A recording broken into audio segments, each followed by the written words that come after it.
So we are learning about connectivity, and there are some characterization of K-connected graphs. In undergraduate graph theory, we learned about ER decomposition, which characterize the two connected graphs.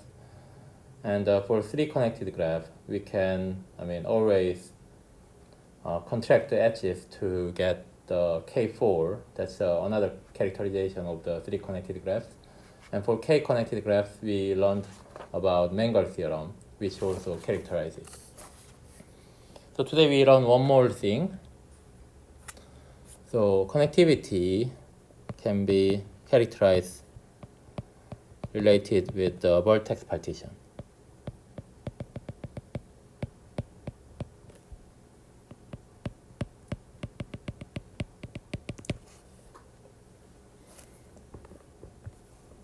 So the theorem we want to prove today is this theorem by Gyori and Robarts.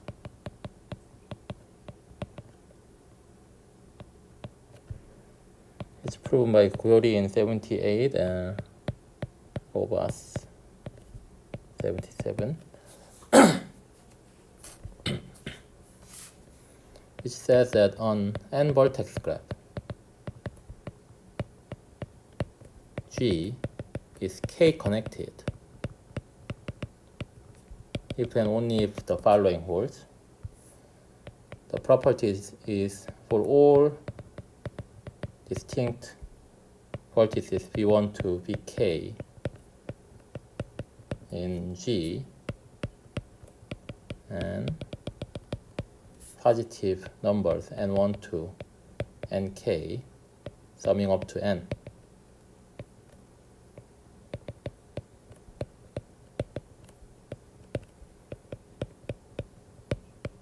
There exists a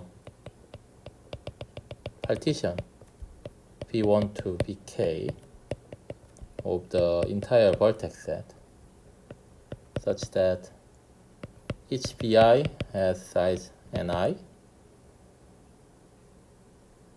and this Vi contains this set Vi contains the vertex Vi, and G Vi is connected. So this says that we can partition the graph into K connected graphs, and each connected graph has specified size that we want, and it contains a given vertex. So for example, if we have cycle, which is a two connected graph, then for whatever vertex we have, V1 and V2, and whatever number that sums up to n, say 2 plus 5, then we can always partition it into two connected graphs with 2 vertices and 5 vertices here. For different number, we can again 3, 4, then we can partition it so that the first one contains this specified vertex and second one contains this specified vertex.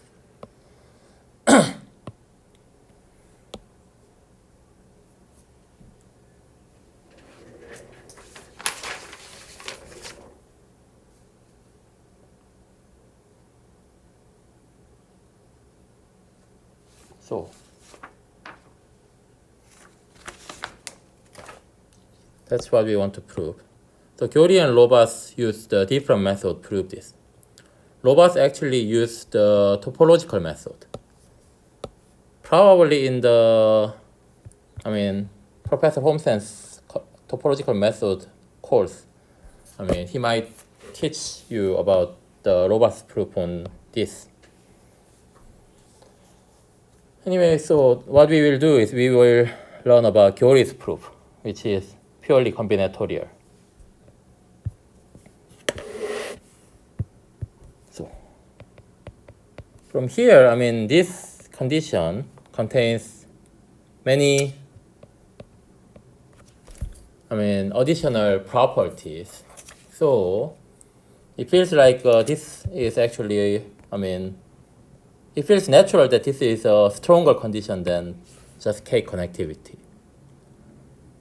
So this forward direction might be harder and the backward direction might be easier. For the sufficiency, this, backward direction, it's actually easy by considering n1 to nk minus 1 equal 1. Then it's easy. What does it mean? If we let n1 to nk minus 1 to be all n and nk be n minus k minus 1, then for whatever k minus 1 vertex we want to be k minus 1, we take the remaining graph is always connected, which is exactly the definition of K connectivity. So this direction is easy. So what we want to prove is the forward direction, that the if graph is K connected, then we can always do this. For that, let's prove this in the following way. So what we want to do is we want to grow the connected graph. We have V1, V2 to Vk, and then this is one vertex graph, and then there are more vertices not included. And then if one vertex has a neighbor in V1, then we want to add.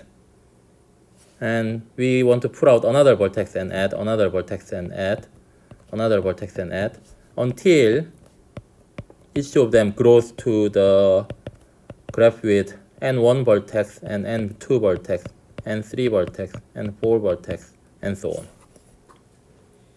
That's how we want to prove this. We want to prove that this augmentation is always possible. We can keep grow at least one of them. So for that, we need to show that we need to grow in each type. So let say M1 to MK be a tuples which indicate the size, current size of the graph containing V1. It has M1 vertex, and current graph which contains Vi has Mi vertices. So tuples of integer such that there exists pairwise disjoint connected subgraph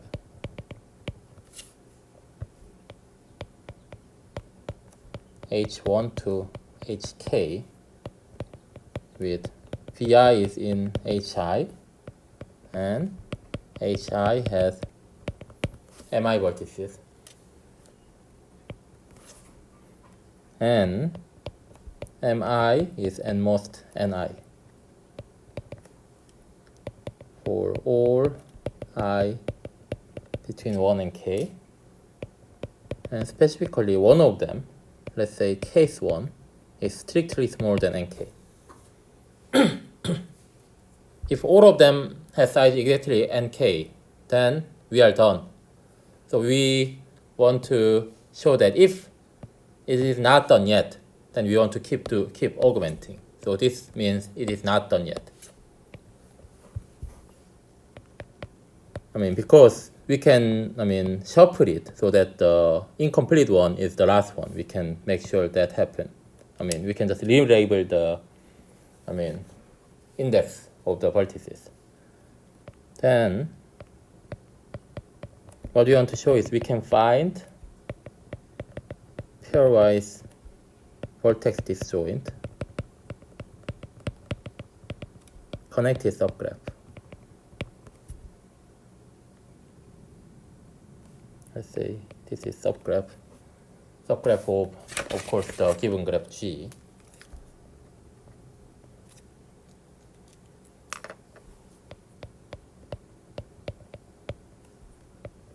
H'1 to H'K, which are subgraph of G, where each B prime I has mi vertices. Let's just write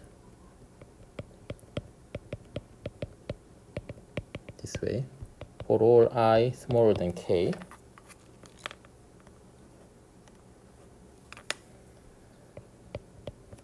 and the last one is actually size 1 bigger, and bi is in hi for all I between 1 and k. So that's what we want to prove. So imagine this situation that we have P1, this is H1, P2, H2, HK, PK. The best situation is that if there are vertex outside, and then it has a neighbor in HK, then it's easy. You just add this vertex to here, and then this is new H prime K. Then we are done. But we cannot really guarantee it. For all we know, I mean, we might not have such a vertex. I mean, of course, the entire graph is K connected, so this vertices in HK has neighbor outside, but that could be in another graph, and this only sends vertex to, say, here. So this has a neighbor here in, I mean, this vertex must have a neighbor in somewhere because the entire graph is connected. And let's say it sends vertex here. If in here we have some vertex x which has neighbor in HK, then this is say y. Then what we can do is we add y to H1 and we move this x to HK. This is a good plan, but there is one drawback. After doing this, H1 might not be connected anymore. So for example, this x has a neighbor in xk, but this is a cut vertex in H1. H1 itself is connected. H1 itself is connected, but if x is cut vertex, then we have these neighbors and neighbors. After deleting x, we have these two components, and here we have P1. And say this y has a neighbor in somewhere here, but if we move x to here, then it becomes not connected anymore. So what we hope for is if there is some hi, let's say h1, where this x is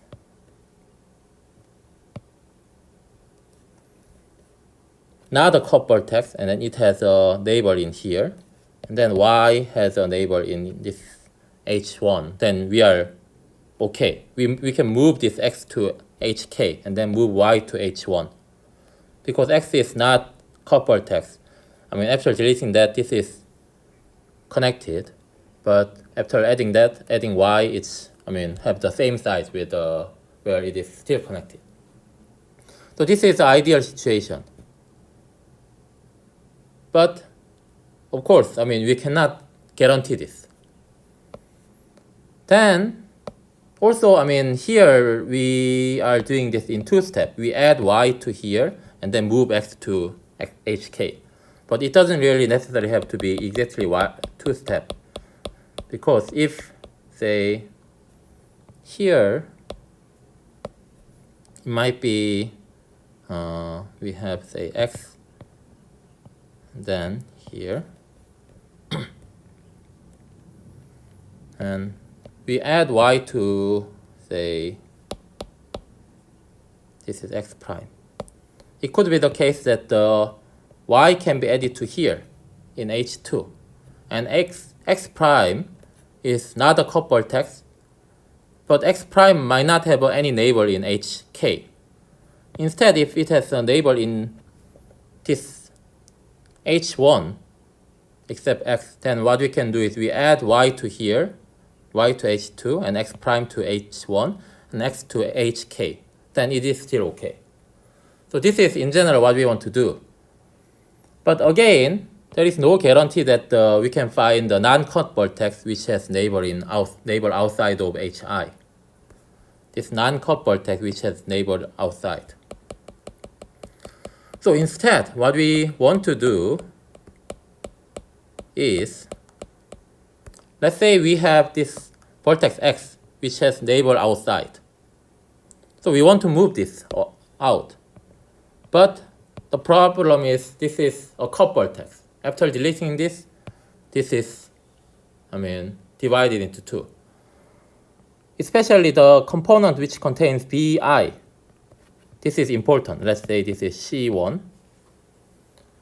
And this C1 is not big enough. That's our problem. We want this C1 to be everything except x. So what we can consider is that we want to grow this C1 so that it becomes as large as possible. Then now x is free to move outside. If it can move to hk, then that's the best. But if it cannot move to hk, if it can only move to, say, other part, then still, again, we want to keep, repeating it, and we can at least move around the vertices until it goes to hk. So that's what we want. So to grow this C1, what can we do? There are several cases that we can do. First is that, of course, if we have a vertex outside which has a neighbor in here, then what we can do is we take a vertex g here, and then we add y to here, and then we kick g out. Then h1 is still connected. And it has still the same number of vertices in h1. However, this c1 growth. So that's our purpose. So this is one situation. Another situation is that if we happen to find the vertex w here, which also have a neighbor outside, then instead of moving this x, we can now decide move to w. This is better because w may be still a cut vertex, but the component after deleting w in h1, here previous c1 and x are all here. So this component, our new c1, has grown. So in that case, it's also good. So by doing that, we want to grow this c1, and once this c1 is everything except x, then we wait until we find some vertex outside which has neighbor in here, and then now we free x. And then furthermore, we know that this x has neighbor outside. More specifically, this has neighbor either in hk or, say, some C2. We want to make sure that it has neighbor in C2, because otherwise, if it has, so here, let's say this is x in here. If it has a neighbor in this C2, then it can be used to grow this C2, which is good for us. But if it has neighbor in somewhere in wrong place, then it's not really good for our purpose. Our overall purpose is that we want to make every CI big, so that at certain moment, many of the graph looks in this way, so that there are many vertices we can move around. So that until this vertex actually can move to hk. So that's what we want to do. So now let's prove this claim.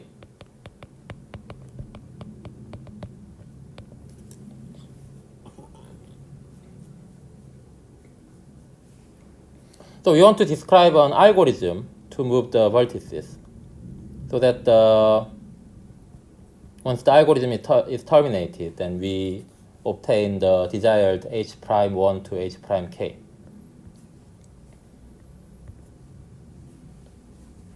So let's say, to avoid the confusion, let's say f1 to fk be the current graph.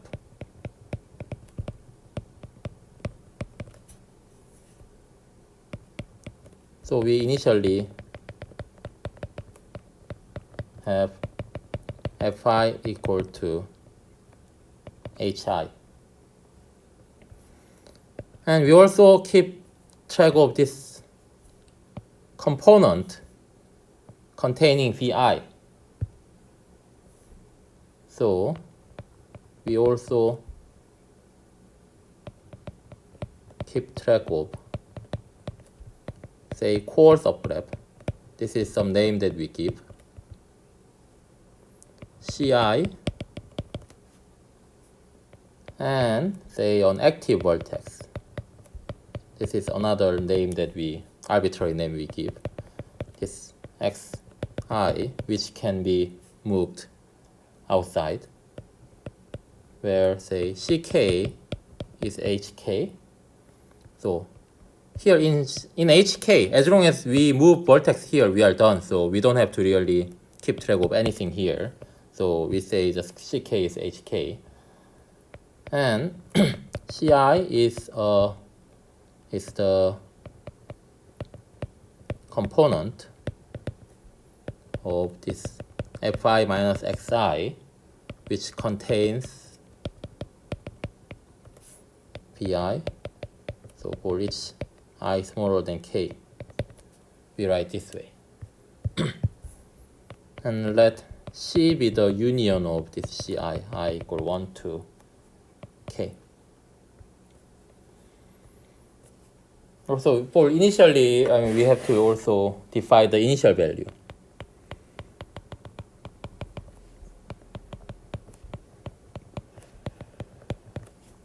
For each I smaller than k, we let xi be the vi and ci be the empty set. And let s be the x1 to sk minus 1, which is the current active vertices.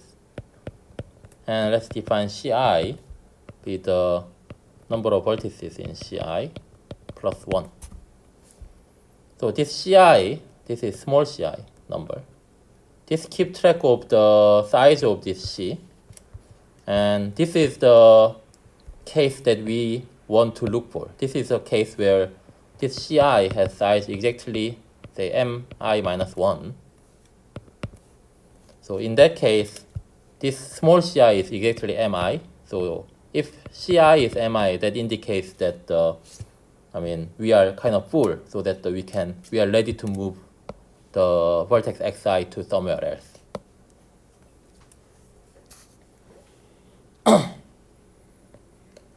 And we want to also keep track of a history of the algorithm, how we have done so far. One of the main reasons why we want to keep track of all the previous history is that once we have this situation, so we have this C1 and X1, and then Y comes along, and then now we are ready to move C1. But now we move X1 to somewhere else. Let's say it is moved to here so that we can grow C2 to 1 bigger. Okay, that's a good thing. But what's the situation in H1 now? In H1, X is gone, so we have C1, and then Y. So there is no vertex which can play the role of new X. For new X, this must have a property that it has neighbor outside. But now we don't know. So what we want to do is we have written down all the history in here. And then we look for that before this X1, what was the X here? Remember, this X can be changed. So here we describe the time that we, instead of x, we just take w and we replace it. That will grow C1, right? So that could happen before. So we keep track of the history and then check that, oh yeah, previously, instead of this x, this w was the old x vertex. Then what we want to do is, okay, dig out that information. So now in H1, we have this vertex is new x1. And then we might have a smaller C1 and some other component, but this is our current H1. That's what we can claim. So for that purpose, we want to keep track of the history of what happened. So we also keep track a sequence L of tuples. The tuples in L have the form, say, I, X, C, J. So these are the information that, keeps all the previous history, where I and J are the indices of the components, and X is the active vertex, Xi in Fi, when the tuple is either created or updated. And C is the value of Ci at the time of its created or updated. And the last coordinate is the index J, such that the vertex X has a neighbor in Cj. So that pretty much captures all the information that we have at the moment here. So if we know this graph, then we know, what's the active vertex, what's the size of this, and then where it has a neighbor.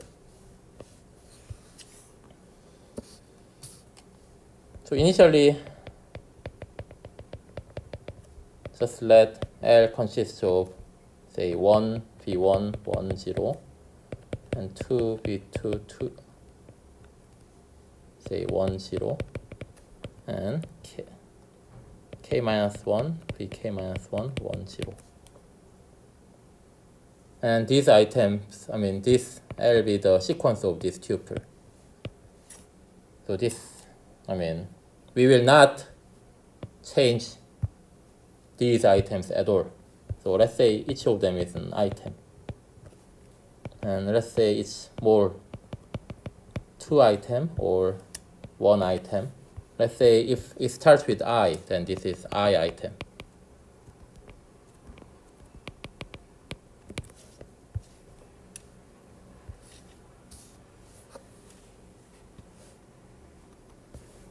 So if we have this history L, we look at the last I item. So I is here, and then rest of them is not I at all. Then, if we see here, then we know that what's current, active vertex, and what's the size of Ci, and we know that information. So this describes the current situation. The I item at the latest one. And let FL be the, this C1, C2, this sequence. So in this sequence, we have, say, here some C value, here some C value, here some C value. And then we just write that down as a sequence. Then this is FL. This is the third coordinate in the first item in L. More generally, and second item, you see the third coordinate. And we define this because we want to show that the algorithm must terminate. One of the ways to show that some algorithm terminate is that you define some parameter, and then throughout this algorithm, this parameter say increase. And then you prove that this cannot be increased forever. Then the algorithm must terminate, and which proves the algorithm give you what you want. So defining this is for that purpose. So how do we do it? So assume we currently have F1 to Fk.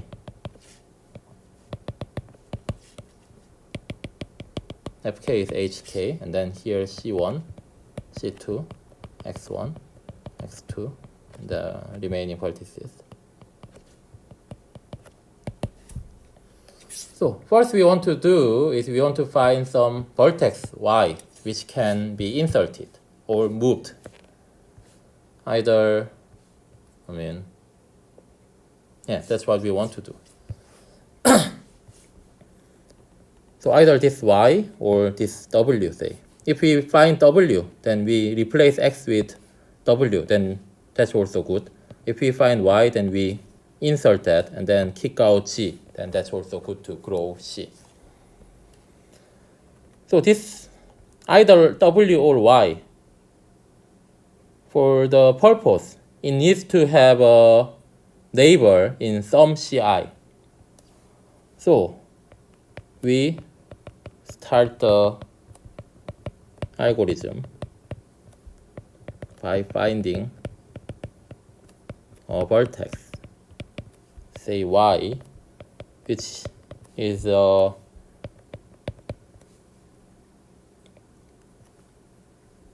neighbor of, so n of C is the union of the all vertices in C, the neighborhood of B. So this is how we write it. So Y is the vertex which has a neighbor in C. Recall that C is the union of all Ci. So it has neighbor in some C. But it is not in C because we don't want to move some vertices in C to somewhere else. And it is not in S. S is x1 to xk, xk minus 1. So this is natural. So we want to first show that this exists.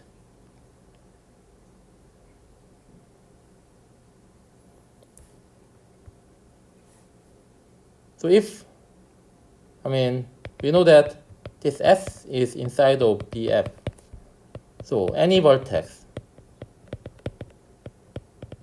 outside, say, of this outside F. Let's say F is a union of all Fi. Vertex disjoint union. If we have any Y outside of this, then it can be used as Y. So if we cannot find Y, that means all the neighbors of C outside of C, so external neighbor of C, lies inside of F.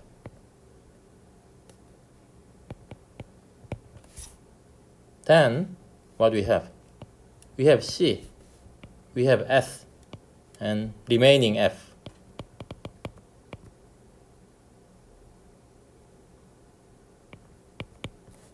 And then remaining graph, remaining vertices. It says that C only have neighbors in S. which is x1 to xk minus 1. And then this doesn't have any neighbors in C.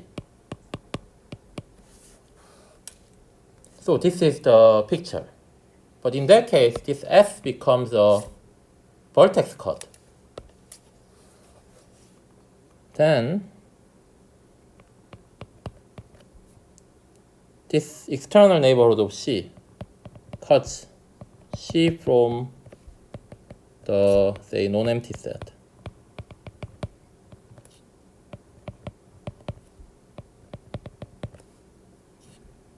So this is non-empty because this has size n minus summation of mi. So this set is a cut set. But what we know? We know that since G is a K-connected graph, this requires this has size at least K. So S has a too small size. This is non-empty. So now we choose Y in here. Let J be the index, say on index, such that Y is in neighbor of Cj. So now we want to do one of the following case. So case 1 is that if Y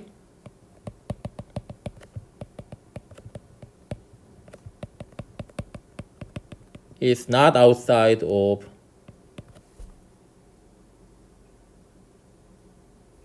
Fi, I mean not outside of the F. So here, this case is where the vertex we find, the Y, is actually playing the role of W here. That's what we want to do.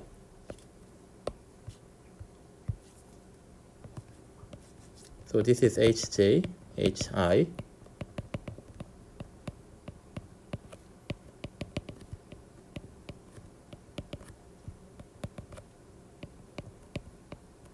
We have Y here. Then we don't want to move this Y. What we want to do is we want to replace this Xi with Y.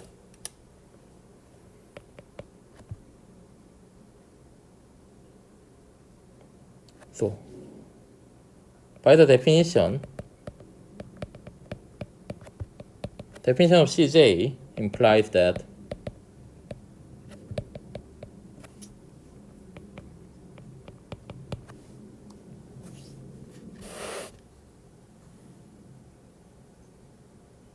so first we want to show that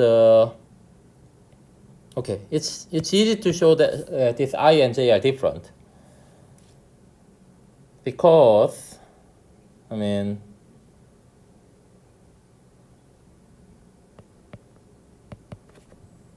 for j, if you take this and then take the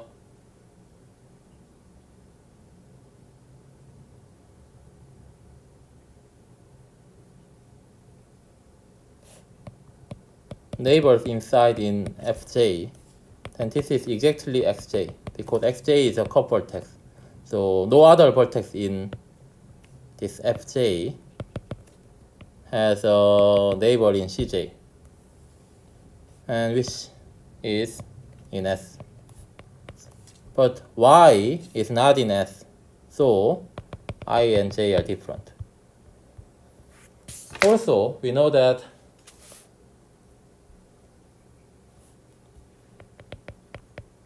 Y is not in Ci because it is not in C. So it's in here. let y be the new xi, and let fi be the same. We don't update.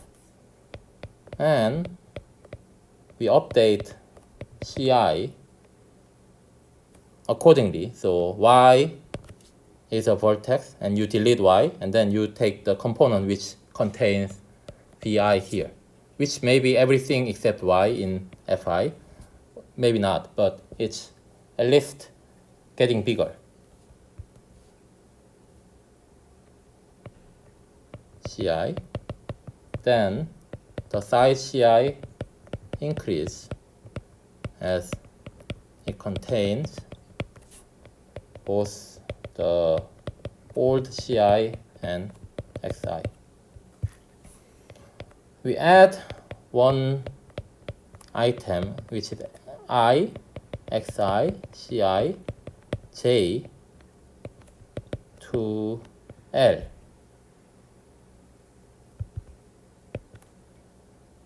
Note that the f did not change it.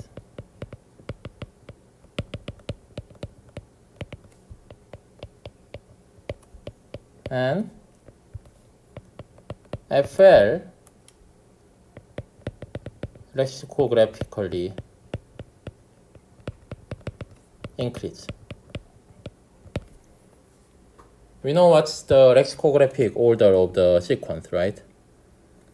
So if you have, two sequences,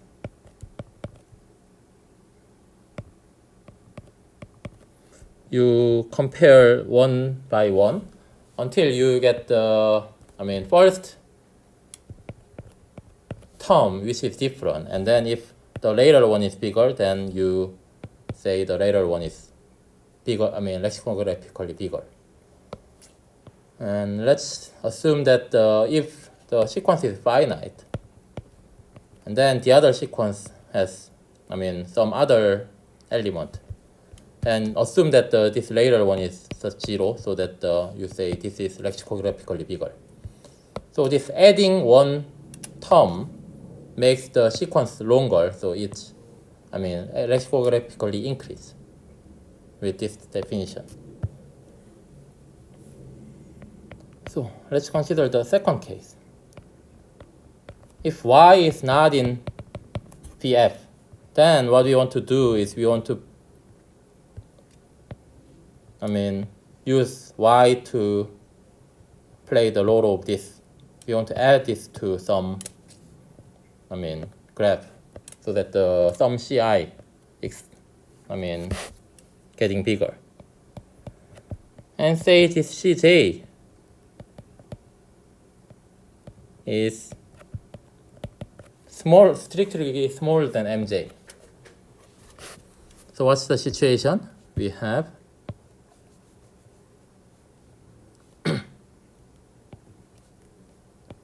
cj, xj, and there are some remaining thing, and y, which has neighbor.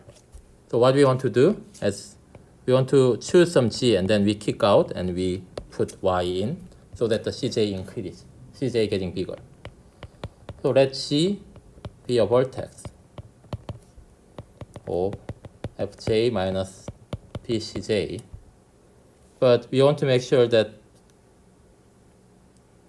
it's not really crucial, but let's say that is farthest from xj in fj.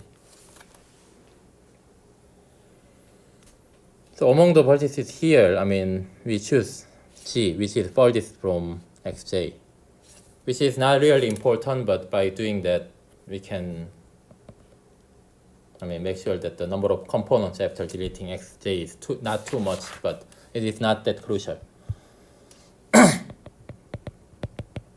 Note that g is now the cup vertex.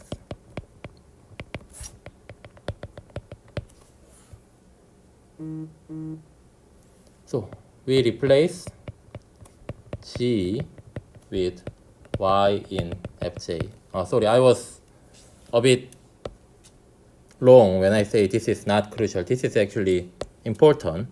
because if we have xj and then cj y, we want to make sure that once we replace g with y, we want to make sure that this entire graph remains connected. But it could be the case that we have, say, some vertex w and here. So once we delete g, then this is one component and this is one component. But if you pick this vertex and kick out, then the hj, the fj might not be connected anymore. So this is something that we want to prevent. So we can take the vertex which is farthest from xj, which is actually not connected. I mean, not cut vertex. It's easy to check it, so you can convince yourself that this is not a cut vertex. Then, I mean, kicking it out. After kicking it out and putting y, the entire graph is still connected. And we keep xj same. The active vertex is not changed, but the new cj includes the old cj and y as well. I mean, and it could have more vertices because we don't know. Maybe y could have, I mean, some neighbors in here. In that case, I mean, it can be much larger. This increase cj. So what we do is we increase the value of cj in the last item, the last j item in L. This will not change the length of L, but this FL lexicographically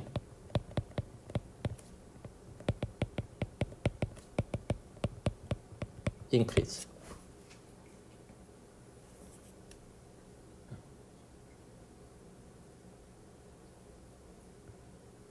Because we have this sequence FL and we take one entry and then we make it higher, so that makes the sequence lexicographically larger. And third case is when y is not in F. This was not. So it is outside of F. Sorry for the mistake. And Cj is Mj. Then what we do is we replace Xj with Y in Fj. And what we have to do is, so now we want to free this Xj. So here Xj and here, and then we have Y and this. So now we want to free this. And free this, and we know that it has a neighbor outside in some Ci, Ch. So we want to move this here. But there is a problem. What's the problem? In due this Fj, now it's gone. So we have to choose new vertex which plays the role of due x, which will actually decrease the size of this Ci. Not only that, but also once it gets decreased, so here we have some XL. And in item L, we have, say, L, this XL, some C, and H prime. Say, last one was not H prime, it was J. It has that because this vertex has neighbor in this previous C.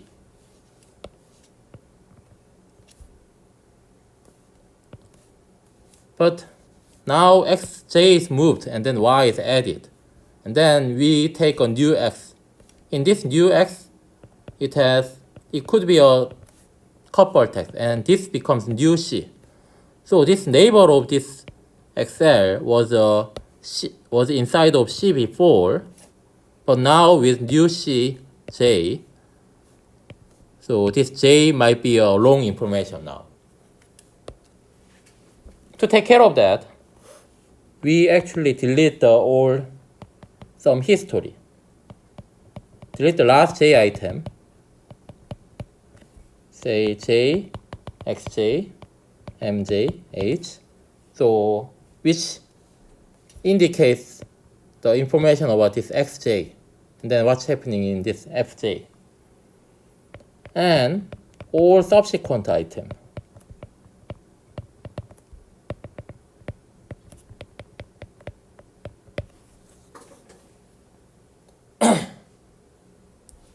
So let's say this J, XJ, MJ, H was the last J item, and then second to the last was say J, X prime J, no, CJ, sorry.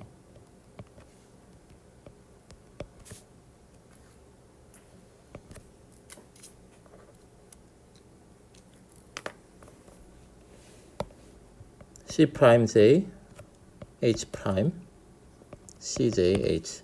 So this one was the last J item, and then there are some more, and then this is the second to the last J item. Then what we want to do is we delete this, and then all the things happened afterwards. And then in Fj, this X prime J is new X with the, same Fj. And we delete the old afterwards one because from here to here we changed it. So all the subsequent one is wrong information with this new Fj. But if we delete them all, then that would, solve the issues. But we need to still update this. We have deleted this, but we cannot directly use the, let's say this is L, right? So we have deleted there is an L item, L something something in here. And then here also we have L something something something. So we delete this. So this is the, order of the items in L. We delete this and now we want to use this. But at the time of we creating this and now current graph FL are actually different graph. So we want to also update this. So what we do is for each, say I, such that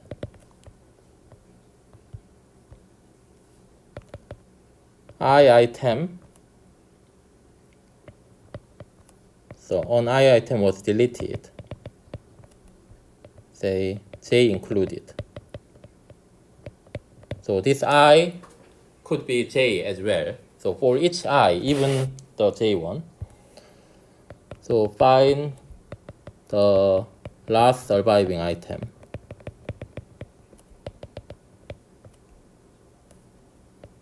Last surviving I item, I, X, C, H prime.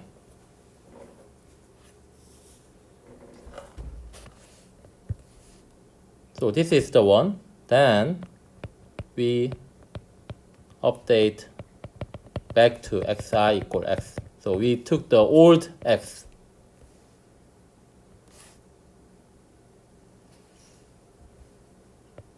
While we keep fi as it is. But now we want to make sure that how the C changed. And H prime is still valid.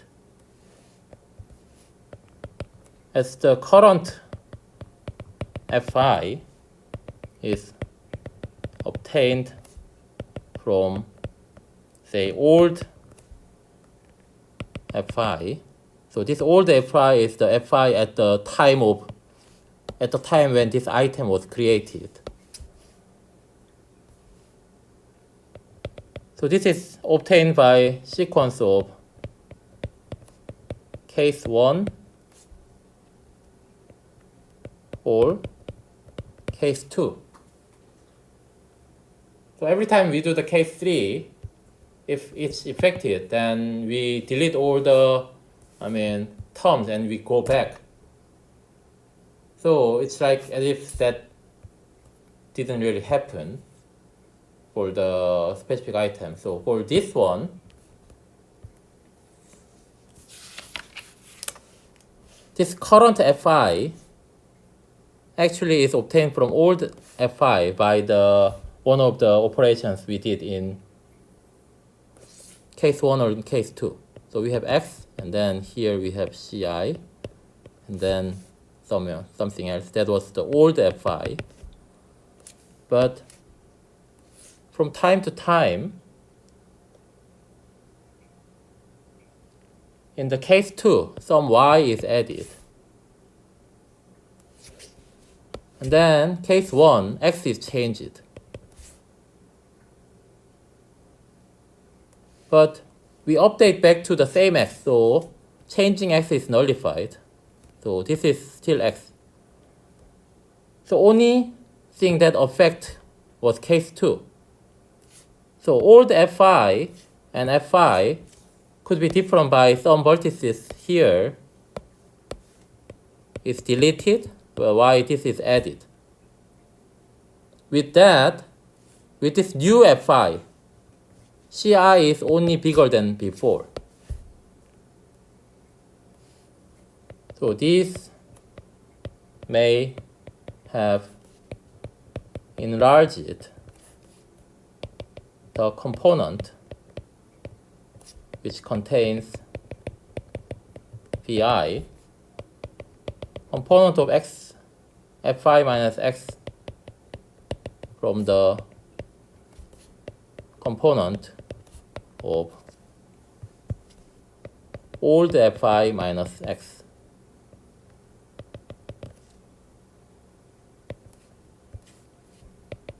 Now we replace this item,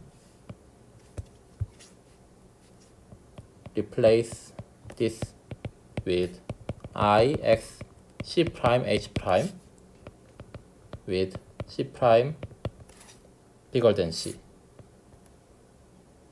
And this h prime is still valid because of the same reason. So for h prime here, f h prime here, also it has the old one and new one. And in new one, ci is just enlarged. That means this x has a neighbor before in here, then it has a neighbor in a larger set as well. So this replacement is okay. And now this xi is freed. So we will use this xj as new y for the next step. So this is now new y. So we check whether it satisfies one of these three conditions. This can be used as y because this was x before, means it has a neighbor in C. So it is actually a vertex in here for now. So we check whether case 1 or case 2 or case 3 applies.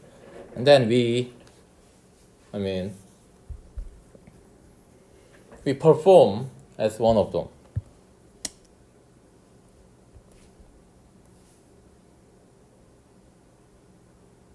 So this describes the algorithm. So in here we have freed xj in case 3 step, involving, say, j, xj, cj, h. Now what we do is xj is in neighbor of ch and it is not in F. So, and we begin the next step using xj as y and h as j.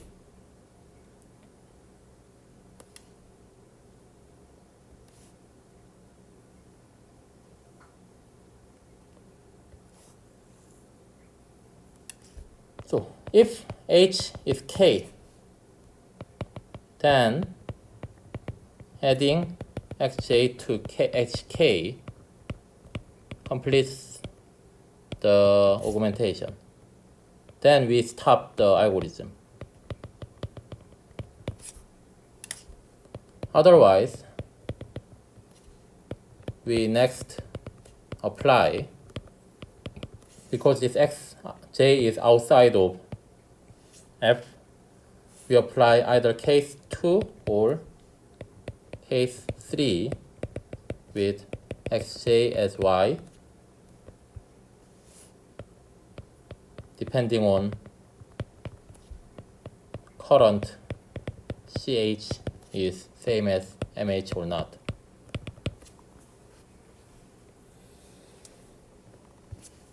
So after case 1 or case 2, we find the new vertex y and continue. We can always find new y because of the k connectivity, which is what we have proved here. We can always find y. And after a step in case 3, if h equals k, then we are done. If h is not k, then we perform case 2 or case 3. So this keep goes. The only time the procedure ends, the algorithm ends, is case 3 by freeing a vertex xj so that it can move to enlarge hk.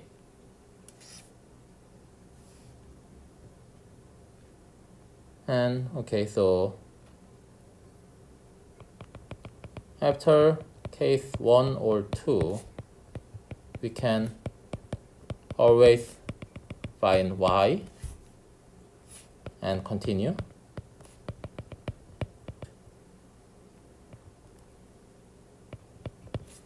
And after case 3, say with h not equal to k, we can perform case 2 or 3. So the process only terminates with case 3 by enlarging hk.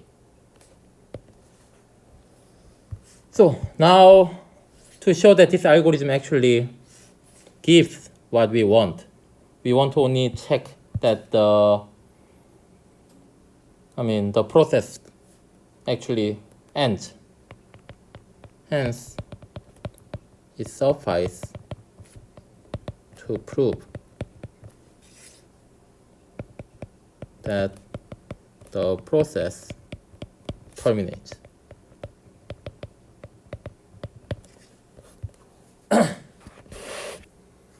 So, well, how do we prove it? Case 1, we use the sequence FL.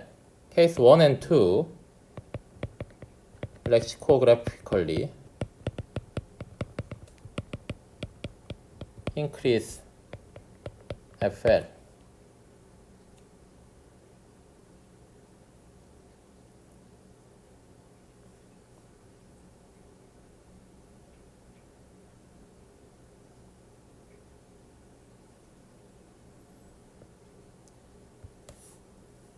And in say case 3, in the case 3 step, it deletes a terminal portion of L.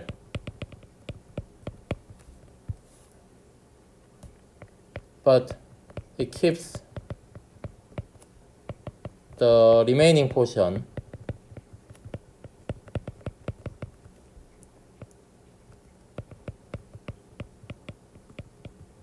increased or unchanged. So if we have a sequence and we delete some and then we increase one of the remaining number, then this is lexicographically increased. So in that case, it's fine. But if it deletes this and then keeps this part same, then it doesn't really increase the sequence lexicographically.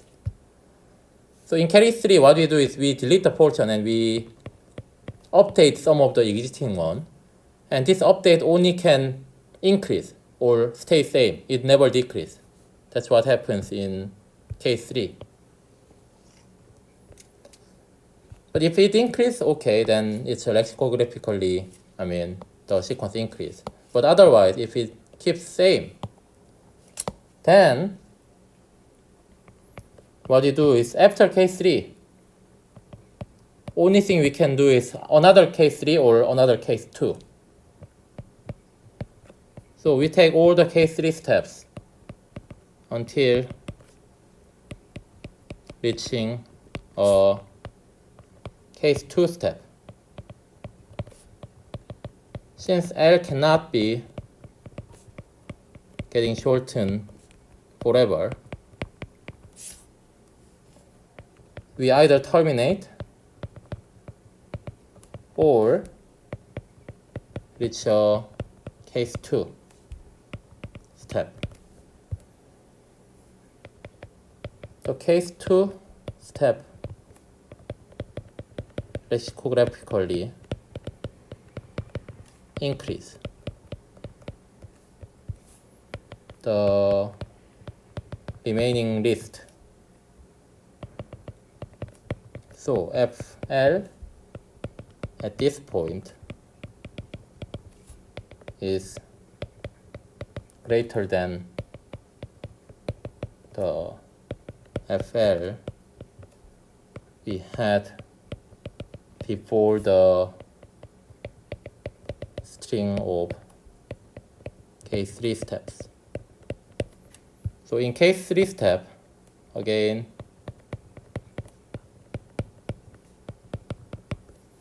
delete some terms and delete some term and delete some term. But case 2 step increase, one of the remaining one. So we delete this and then we increase one of them, then it's increase lexicographically. So when an I item is added to the list, the value Ci is strictly larger than the old Ci. So we know that this L, either it's updated as we may add new term, or we may update the existing term, or we may delete and we may update. So that's what happens in case 1, 2, 3.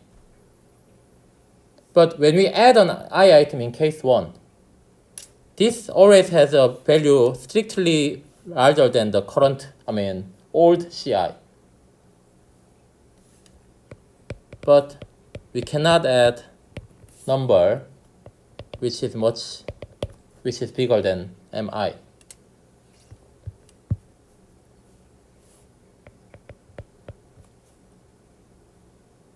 Hence, the length of the list is bounded. Because there are at most mi I items, and I is at most k, so there are and most, say, including 0 as well, this many terms.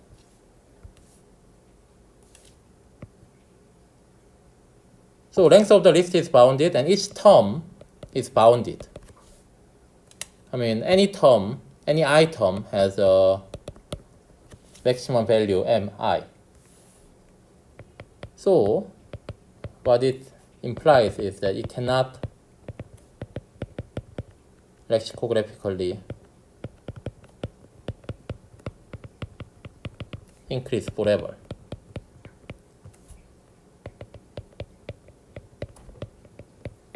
Hence, the process terminates with the desired h1, h prime 1 to h prime k. So this proves the claim. And then from the claim, the theorem follows is obvious.